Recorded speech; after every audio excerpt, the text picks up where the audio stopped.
How's it going, truth seekers, skeptics, and anyone else who may be listening? This is Designated X, the channel dedicated to bringing the very best of the unexplained. And we are back again with an odd, unexplained, and hair-raising account of the unnatural. Real quickly before I start though, if you could please hit that like and subscribe button and share this post on social media or with any like-minded individuals, it sure would help a lot and I'd definitely appreciate it. Thank you all. Alright, let's get going. Are you familiar with the so-called X-Files? I believe they have to do with unexplained phenomena. More or less. Convention and science offer us no answers. Might we not finally turn to the fantastic as a plausibility? Logically, I would have to say no.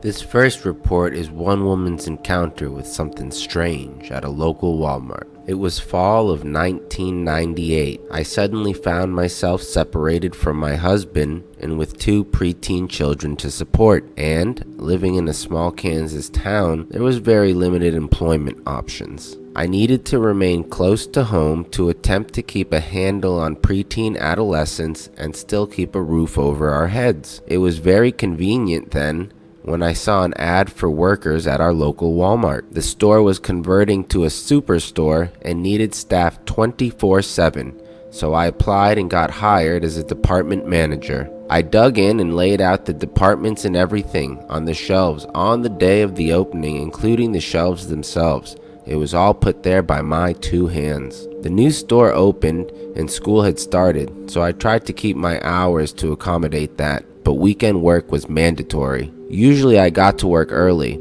There was only light register staff, and I'd be the first department manager on the floor. It was early days for the new store, but the majority of the setup crew had departed the job site. One morning, I arrived even earlier than usual. I had timed in and was just about to leave the freight room when a young boy, about the age of my own two kids, rushed past me, nearly knocking me over. He started sputtering something about how his ID had been lost and he had to see the CCTV to see who had picked it up. The first weird thing about this was that I didn't know the kid.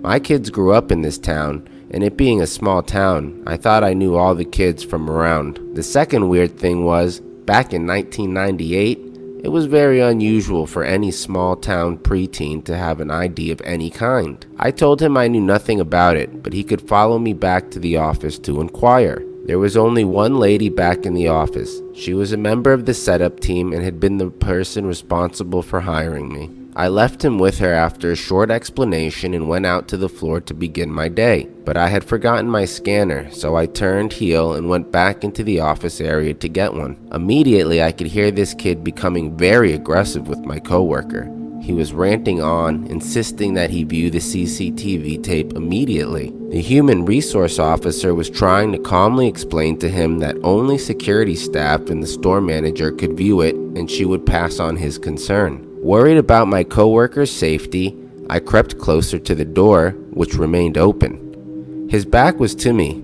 but looking past him, I could clearly see her whitened, shocked face. The boy, sensing my presence, swung around and stormed past me and, I assume, flew out of the building. "Did you see his eyes? Did you see his eyes?" she exclaimed. Though in fact I had, I said nothing. I think I was gobsmacked. As it turned out, I never spoke to her again. That was the last time I saw her. When I inquired after her, I was told she transferred, though others whispered she had been fired by home office. Thirdly, look into the eyes of a snake, and you will know what I saw as the boy fled by me. You are welcome to use this story, but please don't use my name. This is a true story and detailed to the best of my memory. Thank you, Jay. Man, what do you guys make of that? Reptilians and Walmart. I mean, everybody's got to save money. Let me know what you guys think down below. The next report is an encounter out of the land between the lakes, commonly known as the LBL. And I know what everybody's thinking. The beast of the LBL, Dogman. some kind of upright terror and possibly lethal if there's a famous encounter where supposedly a family was murdered. But in this case, it's none of that. It's a rather strange humanoid encounter, and without further ado, let's get into it. In early summer 1985, the witness, R.O., and two other friends were in the Land Between the Lakes National Recreation Area. They were exiting the park while traveling south on Route 49, Woodlands Trace Byway, towards Dover, Tennessee. The three men were sitting together in a Ford Ranger. The driver, initials JM, and friend RO were sitting beside each other. Another friend, initialed TG, was sitting on the passenger side. It was early evening and still light. As they approached a curve in the road, an older model gray-colored sedan was in the opposite lane coming towards them. The sedan slowed, as if to make contact with the witnesses. As JM and RO looked at the other driver, they were soon horrified at the sight. RO stated that the other driver had wild, bushy hair and wore glasses. When the person turned their head towards them, the eyes appeared to be oversized. The driver's window was open, and suddenly this being, or humanoid, extended its head out of the window. As their neck stretched to an incredible length, the face shape-shifted, taking on a bizarre, contorted appearance. The head was now upside down and looking at them, at the same time making loud woo, woo, woo, and howling sounds. It was a dreadful vision. RO and JM were totally shocked and in utter fear, to the point of tears. JM accelerated away from the other vehicle. At the same time that all this was taking place, the other friend, TG, never reacted to the sight of this being. He was either asleep or was immobilized somehow. He had no idea of what had just taken place. The encounter was so disturbing to RO that he literally begged JM to turn around and go back so that RO could kill the being with his rifle. RO told me that he was never so repulsed before, that he had an overwhelming reaction that he must eliminate this abomination. JM refused to do so and continued driving away towards town. RO stated that the incident remains fresh in his mind and that he will always be fearful that he may once again encounter the being. He asked me to contact JM in order to verify the event, which he did, though he refused to elaborate on the encounter. I have no idea what these men confronted that day, but I would appreciate any related information that can be provided. And this came off of Phantom and Monsters. I've linked the article below.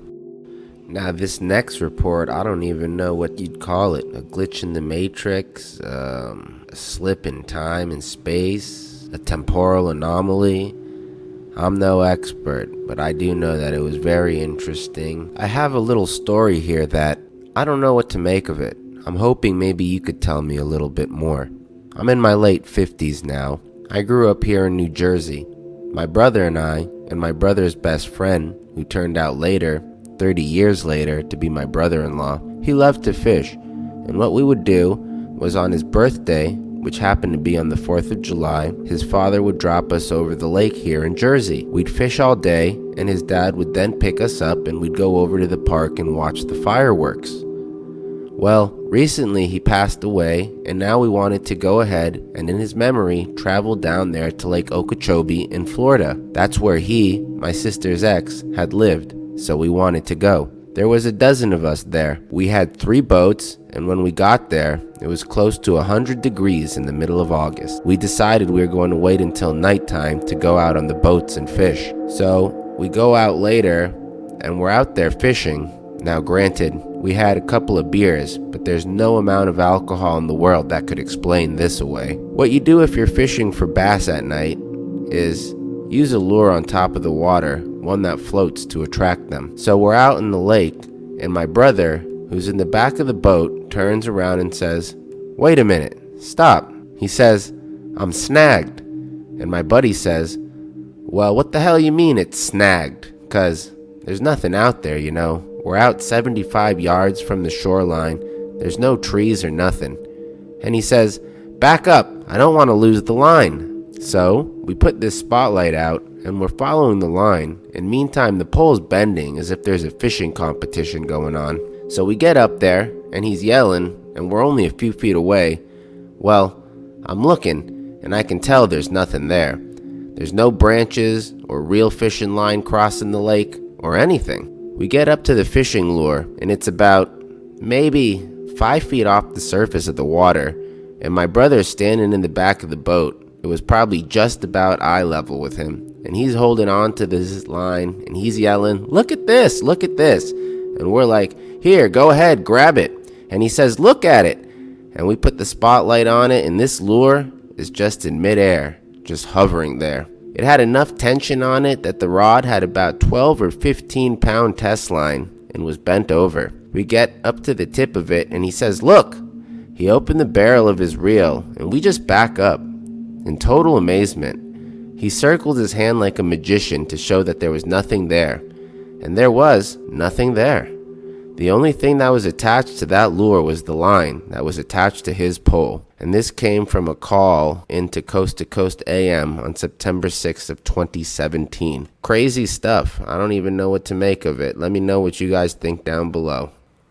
If you have an account or personal encounter of anything odd and unexplained, whether it be ghostly visitors, a sinister stranger, cryptid or unknown entity encounters, demonic or angelic visitation, extraterrestrial contact, or anything else unexplained, feel free to contact me with your account by sending an email to designatedxshow@gmail.com. See you in the next one. Peace.